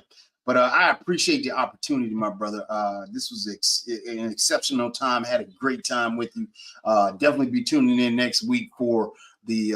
Also, text me. Just hit me on WhatsApp too, so I'll know about the time frame or whatever and what the date is. Just hit me with that, so I'll put that in my schedule on my calendar to tune in for. But definitely want to say I appreciate this opportunity to come on and talk with you and with your viewers, and definitely come over. You don't even have to subscribe to my channel. I just want to help people learn Spanish. So if you want to subscribe, by all means do so. That's what I wanted to tell everybody about Clase de Profe, that we're going to do together, trying to educate people. 2 or 3 minute clips, right? So I'm gonna start sending those over. Yep, absolutely. What we're going to do is, on a weekly basis, guys, we're going to try to bring you 2 or 3 minute clips to help you learn Spanish. So Profe is going to take time out to do that. We're going to collaborate on that, but we're also going to make sure that you go over there and subscribe to his channel too, right? Absolutely. So I appreciate come here just to get to there. So absolutely. Thank you for coming through, I appreciate you, good sir. You have a great weekend. All the followers, your subscribers, the people viewing this, have a great weekend as well. I will check you next time. Soy Profe Don Omar. Nos vemos. Saludos. Yes. Clase de Profe coming soon. Clase de Profe coming soon, guys. You're going to be able to get your Spanish lessons quickly here, and we're going to shoot you right on over there for anything that is going to be more than just viewing of the clips, right? Here, you're just going to get a brief introduction to certain things Profe wants to teach you. So we're going to collaborate on that. Also, the introduction to my WhatsApp group, Nomads Worldwide. Now, I got it ready to roll out, but I'm not ready to start inviting people yet, but this will be a group where people will be able to come and drop the links to their social media. If you are a content creator, you will be able to post your videos in this group, right? But we got rules in here. We don't do memes. We don't do bashing of women or kids. We don't do any of that. We don't do corn. We don't do none of that, right? This will be a professional-minded group where we collaborate and help each other. So the group is ready. Next week, I'm going to start rolling it out. I got a couple people who's already on the list to be invited in. It's going to be something dope, and it's going to be free. That's right. It's going to be free. So all you got to do is meet certain requirements to get in the group and support Black Male Media, and you'll be able to get in. All right. So we're going to end the live stream on that note. This is Stefano. Thank you for watching this live stream. We've been on here a little over 2 hours tonight. Make sure you hit the like button. Make sure you hit the subscribe button. Make sure you subscribe to Speak Spanish Now. Make sure you go over there and hit the like button too. Really appreciate you guys. Really appreciate everybody who subscribed today. Grab Profe's online course, How to Become a Better Spanish Speaker in 30 Days or Less. Here's the link right here. I'm going to post them in the comment section. Thank you so much, Quiet Storm. I tried, bro. I tried. Next week, we're in the Philippines next week. We're taking a left turn. We're going on over there. We're sliding out. So make sure you're around for that one, guys. We're going to be in the Philippines with Lily Tate. She's part of this nomadic movement right now, too. So we're going to make sure we support her. And we're going to bring her on in the way we're supposed to. And we're going to be respectful while we do it. But we got the Nomad Worldwide WhatsApp group. We're going to roll that out next week. So just stay tuned. Machismo TV will be in there. Quiet Storm will be in there. People like this. We're going to be collaborating and networking with each other, helping each other promote and push each other. And it's free. All you got to do is be respectful, be professional, and support. All right? As for that, leave a comment at the end of this video. I want to know what everybody's opinion is. And as always, thank you for tuning in. Stefano out.